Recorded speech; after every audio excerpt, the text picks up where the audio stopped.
नमस्कार. आरोग्यशाहीमध्ये मी वैद्य नमिता आणि मी वैद्य भाग्यश्री आपलं स्वागत करतो. आरोग्यशाहीमधलं तिसरं अक्षर आहे ग. ग आहे अर्थातच गर्भसंस्काराचा. गर्भसंस्काराची व्याप्ती खूप मोठी आहे. गर्भधारणा पटकन आणि नॅचरल पद्धतीने होण्यापासून, गर्भाचा सर्व परीने विकास होण्यापासून ते नॉर्मल डिलिव्हरी होण्यापर्यंत आणि बाळ बाळंतिणीची तब्येत व्यवस्थित राहण्यापर्यंत सर्व गोष्टी गर्भसंस्काराच्या योगे अनुभवता येतात. आणि सुरुवातीपासून शास्त्रशुद्ध गर्भसंस्कार केले तर त्याचे रिझल्ट्स ही अप्रतिम येतात. हो, अगदी खरंय. गर्भसंस्कार केल्यामुळे प्रेग्नन्सीचा प्रत्येक दिवस सेलिब्रेट झाला असं सांगणाऱ्या प्राऊड मदर्स पाहिल्या की गर्भसंस्कारांचं महत्त्व अजून मनात ठसत जातं.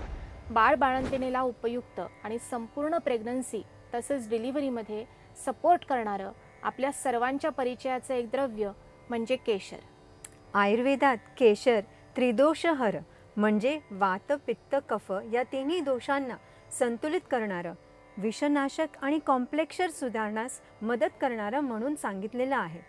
प्रेग्नन्सीमध्ये आयर्न आणि हिमोग्लोबिनसाठी सप्लिमेंट घेण्याचा ट्रेंड आपल्या सर्वांना माहिती आहे.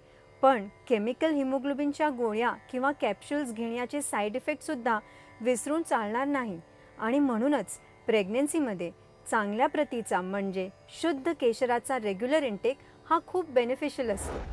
विषनाशक आणि रक्तशुद्धीकर असं असणारं केशर नियमित घेण्यामुळे इम्युनिटी चांगली राहते. सर्दी, खोकला, ताप सहसा येतच नाही.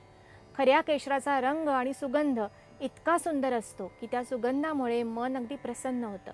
मनातली निगेटिव्हिटी, नैराश्य दूर होण्यासाठी सुद्धा मदत मिळते.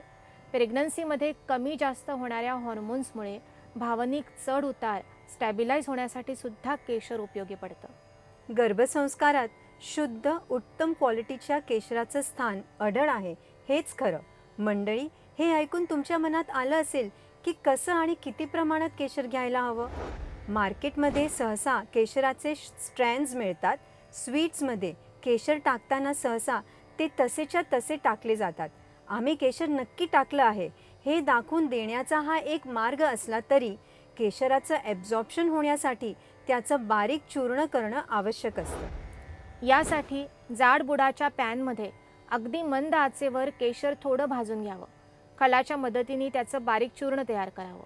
प्रेग्नन्सीमध्ये रोज सकाळी पंचामृतात किंवा दुधात हे चिमूटभर केशराचं चूर्ण टाकून घ्यावं. गर्भसंस्कारातील असेच महत्त्वाचे पैलू जाणून घ्यायचे असतील तर पाहत रहा आरोग्यशाही लोकशाही मराठीवर.